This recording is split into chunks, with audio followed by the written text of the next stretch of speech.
Hey everybody, in today's video, let's dive into Webflow and learn how to change the color of our highlighted text. So in this example, you're gonna see my website is very simple, but I would like to apply my branding to my text when I highlight it.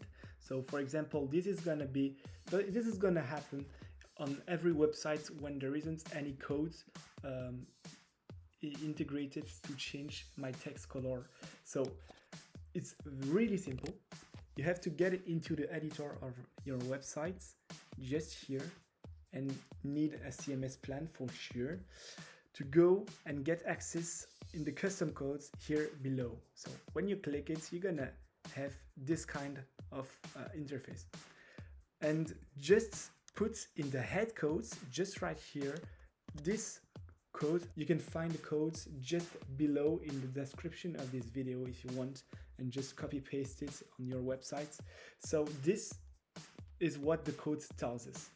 When we select our text, the color that's going to apply for the text is going to be this one, and the background of our text, so the highlights in question, is going to be that color.